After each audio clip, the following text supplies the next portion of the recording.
Bienvenue dans cette nouvelle édition du 12-15. Voici les titres de l'actualité.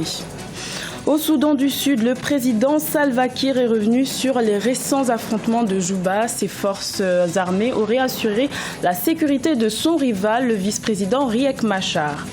Au Cameroun, 9 projets industriels d'opérateurs locaux ont retenu l'attention du gouvernement. Le total des investissements serait estimé à 52 milliards de francs CFA. Et puis au Nigeria, les sportifs poursuivent leur préparation en vue des Jeux Olympiques de Rio. Les entraîneurs semblent peu satisfaits des résultats de leurs athlètes. Mais tout d'abord, au Bénin, les célébrations de la fête de l'indépendance prévues le 1er août 2016 se tiendront, non pas à Porto Novo, mais à Cotonou. Cette délocalisation s'explique par la position de Porto Novo par rapport au Nigeria, bastion d'un groupe terroriste. Ce 56e anniversaire de l'accession à l'indépendance du Bénin sera le premier sous l'autorité du président Patrice Talon, élu en mars 2016. Au Soudan du Sud, le président Salva Kiir s'est exprimé sur les récents événements survenus à Juba au début du mois de juillet. Des affrontements ont eu lieu pendant plusieurs jours. Une recrudescence de violence malgré la réinstallation du vice-président Riek Machar en avril 2016. Birama Saounera. Au Soudan du Sud, après les récents affrontements entre forces loyalistes fidèles au président Salva Kiir et des ex-rebelles partisans du vice-président Riek Machar, la situation sécuritaire reste toujours préoccupante. Témoin oculaire de la scène, le chef de l'État Salva Kiir se souvient de la reprise des violences début juillet à Juba, la capitale. J'étais assis ici, accompagné de mes 2 vice-présidents. Tout d'un coup, des combats ont éclaté.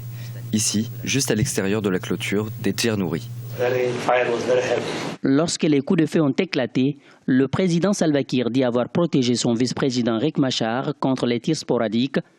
Pour le chef de l'État sud-soudanais, la vie de Riek Machar était en danger et sa protection était une priorité.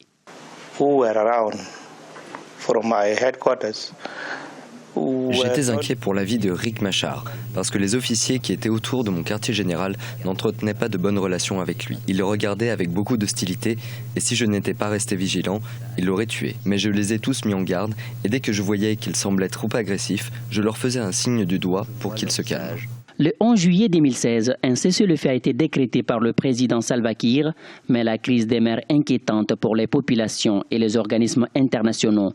Face à cette situation, l'Union africaine a voulu déployer des forces supplémentaires.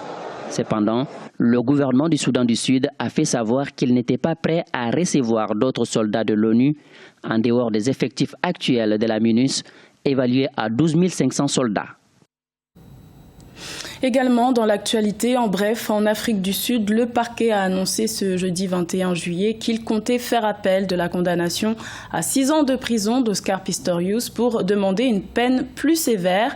L'athlète paralympique avait été reconnu coupable le 6 juillet 2016 du meurtre de sa petite amie Riva Steenkamp, un crime passible d'au moins 15 ans de prison.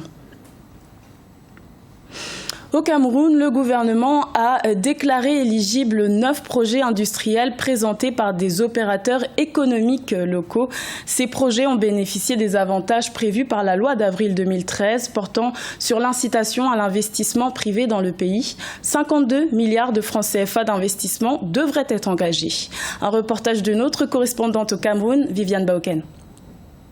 9 projets industriels ont retenu l'attention du gouvernement camerounais et cumuleront des investissements d'un montant total de 52 milliards de francs CFA. Les opérateurs économiques éligibles bénéficient des avantages prévus par la loi d'avril 2013 portant incitation à l'investissement privé au Cameroun. Les secteurs concernés sont jugés prioritaires par l'État du Cameroun. Les secteurs concernés par les 11 conventions sont donc l'agro-industrie, l'industrie manufacturière, l'hôtellerie, la santé et la pêche industrielle.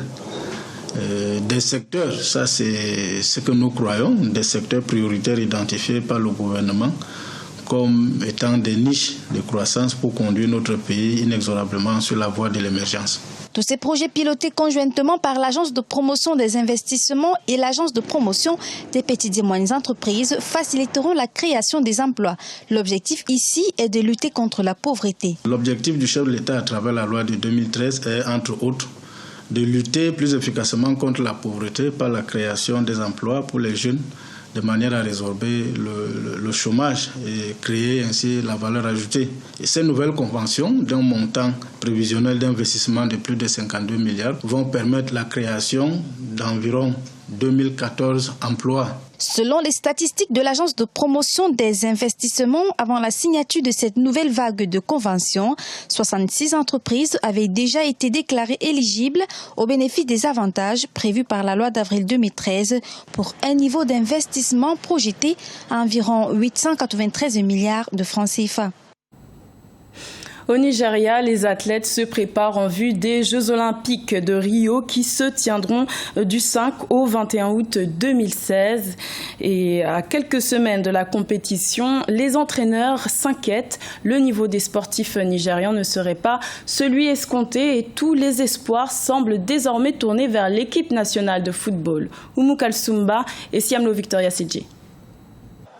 À 3 semaines du démarrage des Jeux Olympiques de Rio 2016 au Brésil, l'équipe nigériane de football des moins de 23 ans est confrontée à des difficultés. Aux stages qui ont commencé à un mois de la compétition s'ajoutent des problèmes managériaux et l'absence de financement. Les dirigeants du football se disent inquiets du sort de l'équipe nationale des U23. L'entraîneur principal de l'équipe olympique de football du Nigeria affirme que les joueurs ont encore beaucoup de travail à faire s'ils veulent remporter une médaille. Notre équipe n'a pas fait assez de stages car les moyens ne suivent pas. Il sera très difficile dans ces conditions que nous ayons des médailles. Nous ferons de notre mieux pour que notre équipe fasse des exploits lors des JO 2016 de Rio. La forte baisse des cours mondiaux du pétrole depuis 2014 a conduit à une crise économique prolongée au Nigeria. Les ventes de brut représentent environ 70% des revenus de l'État, ce qui a aussi touché le ministère des Sports, déclarent les dirigeants du Ballon rond. Depuis 2 ans, notre pays subit les effets néfastes de la baisse des cours mondiaux du pétrole. Mais nous mettrons les moyens qu'il faut pour que notre équipe de football fasse des préparations de qualité avant les Jeux Olympiques. Le Nigeria est à sa 17e participation aux Jeux Olympiques. Cette nation ouest-africaine aligne des équipes dans 18 catégories, le canoë, la boxe, la lutte, l'haltérophilie, l'athlétisme, le football et le basketball. Dans le reste de l'actualité, en bref, l'Afro-Basket, le championnat africain de basketball des moins de 18 ans, débute ce vendredi 22 juillet au Rwanda.